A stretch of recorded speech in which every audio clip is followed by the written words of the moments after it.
بسم اللہ الرحمن الرحیم۔ السلام علیکم ورحمۃ اللہ وبرکاتہ۔ نحمدہ ونصلی علی رسولہ الکریم، اما بعد۔ ان قسم کی عورتوں سے فوراً سے پہلے شادی کر لو، حضور کا فرمان۔ محترم ناظرین، حضرت علقمہ رحمۃ اللہ علیہ فرماتے ہیں، اگر تم مجھ سے عورتوں کے اوصاف و خصائل کے بارے میں پوچھ لو تو سن لو، میں نہ صرف عورتوں کی بیماریوں کے بارے میں بصیرت رکھتا ہوں بلکہ ان کا علاج بھی جانتا ہوں۔ اگر آدمی کا سر سفید ہو جائے یا اس کا مال کم ہو جائے تو ان کے لیے ان کی محبت کا کوئی حصہ نہیں رہتا۔ وہ مال کی فراوانی چاہتی ہیں، چاہے کہیں سے بھی مل جائے، لیکن پانچوں انگلیاں برابر بھی نہیں ہیں۔ بہت ساری خواتین سلیم الفطرت بھی ہوتی ہیں، اللہ سے ڈرنے والی۔ ایسی خواتین شوہر سے حلال لقمے کا ہی ہمیشہ تقاضا کرتی ہیں۔ محترم ناظرین، کہا جاتا ہے کہ مرد اپنے جسم کو لہو بنا دیتے ہیں جبکہ عورتیں اپنے جسم کو دودھ بنا دیتی ہیں۔ ضرورت پڑے تو بیٹیاں بیٹوں کا کردار بھی ادا کرنا جانتی ہیں۔ اللہ سب کے سہاگ اور سہاگن سلامت رکھے۔ اگر باپ نہ ہو تو بیوی خاوند کا کردار بھی نبھانا جانتی ہے۔ یہ عورت ہی ہے جس کے دم سے دنیا میں رونقیں ہیں۔ یہ عورت اور بیوی ہی ہے جو اپنی جان پر کھیل کر، اپنا پیٹ کٹوا کر اور سوئی سے اپنا پیٹ سلوا کر ہمیں باپ کا رتبہ عطا کرتی ہے۔ رسول اللہ صلی اللہ علیہ وآلہ وسلم نے فرمایا، دین اسلام صرف چند عقائد و فرائض کا نام نہیں بلکہ دین اسلام زندگی گزارنے کے سنہری اور بنیادی اصول سکھاتا ہے، اور انسان کو اندھیروں اور تاریکیوں سے نکال کر علم کی روشنی سے چمکاتا ہے۔ انسان زندگی کا کوئی ایسا پہلو نہیں ہے کہ جہاں دین اسلام رہنمائی نہ کرتا ہو۔ دین اسلام نے جہاں ایک دوسرے کے حقوق واضح کیے، وہیں دین اسلام سے پہلے معاشرے کے ظلم و ستم کی چکی میں پسی ہوئی عورت کو اس ظلم کی دلدل سے نکال کر اسے وہ تمام جائز حقوق دلوائے کہ جن سے عورت محروم تھی، اور عورت کے ساتھ ایسا معاملہ فرمایا کہ جو اس کے وہم و گمان میں بھی نہیں تھا۔ اور رسول اللہ صلی اللہ علیہ وآلہ وسلم کی آمد کے بعد عورتوں کے دکھ درد ختم ہو گئے، عورتوں کو مالکانہ حقوق حاصل ہو گئے۔ عورت اپنے مہر کی رقموں، اپنی تجارتوں، اپنی جائیدادوں کی مالک بنا دی گئیں، اور اپنے ماں باپ، بہن بھائی، شوہر اور اولاد کی میراثوں کی وارث بنا دی گئیں۔ جو عورتیں مردوں کے لیے ذلیل ہوا کرتی ہیں اور انتہائی مجبور اور لاچار تھیں، وہ مردوں کے دلوں کا سکون اور ان کے گھروں کی ملکہ بن گئیں۔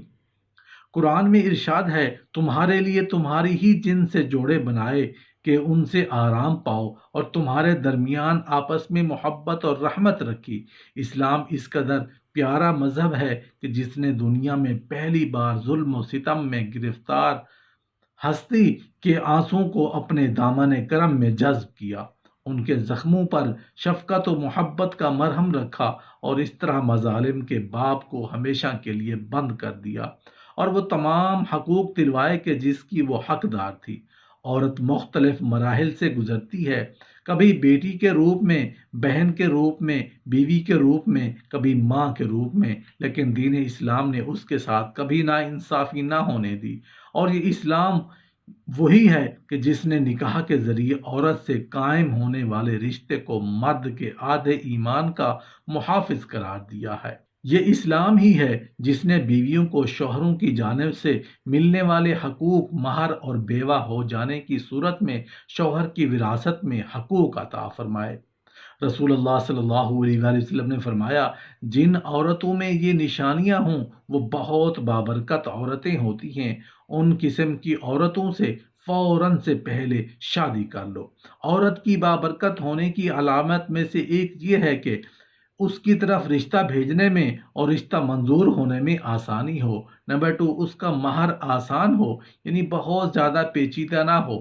نمبر 3، اور ان کے ہاں بچوں کی پیدائش زیادہ ہو، یعنی زیادہ بچے جننے والی، ٹوٹ کے شوہر سے محبت کرنے والی، مشکل وقت میں شوہر کا ساتھ نبھانے والی۔ جن عورتوں میں یہ نشانیاں پائی جاتی ہیں وہ بہت بابرکت ہوتی ہیں، ان سے فوراً شادی کر لو۔ حضرت عائشہ صدیقہ رضی اللہ عنہا نے ایک دن رسول اللہ صلی اللہ علیہ وسلم سے پوچھا، کہ یا رسول اللہ صلی اللہ علیہ وسلم کی زندگی کا مشکل ترین دن کون سا تھا؟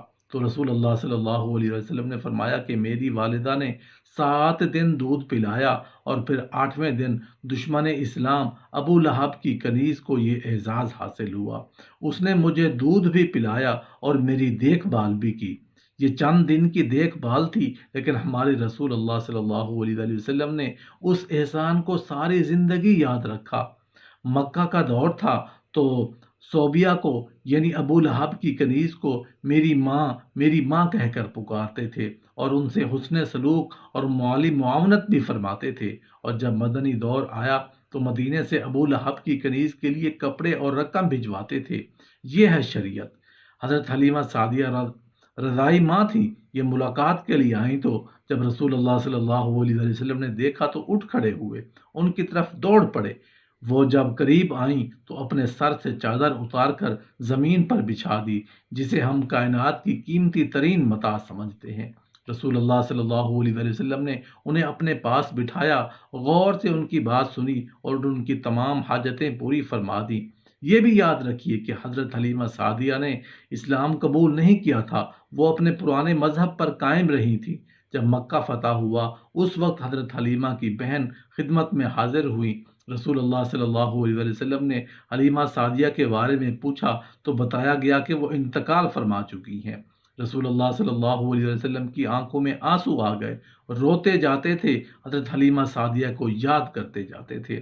رضائی خالہ کو لباس، سواری اور 100 درہم عنایت کیے۔ رضائی بہن شیماء غزوہ حنان کے قیدیوں میں شریک تھی، پتہ چلا تو انہیں بلایا، اپنے چادر کو بچھا کر ان کو بٹھایا، اپنے ہاں قیام کی دعوت دی، اور پھر حضرت شیماء نے اپنے قبیلے واپس جانے کی خواہش ظاہر کی تو ان کو غلام، لونڈی اور بکریاں دے کر رخصت کر دیا، اور پھر یہ بعد میں اسلام لے آئیں۔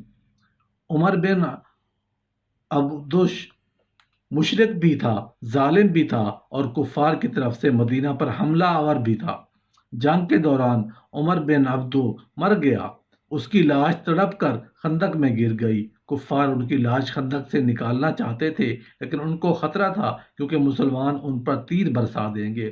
کفار نے اپنا سفیر بھجوایا، سفیر نے لاش نکالنے کے عوض 10,000 دینار دینے کی پیشکش کی۔ رسول اللہ صلی اللہ علیہ وسلم نے فرمایا کہ میں مردہ فروش نہیں ہوں، ہمیں لاشوں کا سودا نہیں کرتے، یہ ہمارے لیے جائز نہیں۔ کفار کو عمر بن عبدود کی لاش اٹھانے کی اجازت دے دی۔ یہ ہے شریعت۔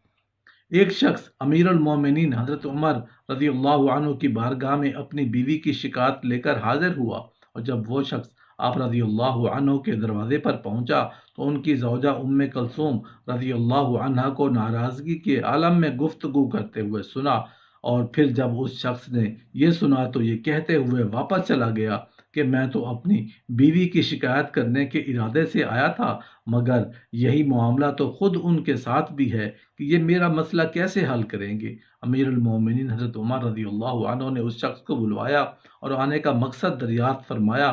اس شخص نے عرض کی، اے امیر المومنین، میں نے آپ کی بارگاہ میں اپنی بیوی کی شکایت کرنے کے ارادے سے آیا تھا، جب میں نے آپ کے بارے میں آپ کی زوجہ محترمہ کلثوم رضی اللہ عنہ کی گفتگو سنی تو مایوس ہو کر واپس لوٹ گیا۔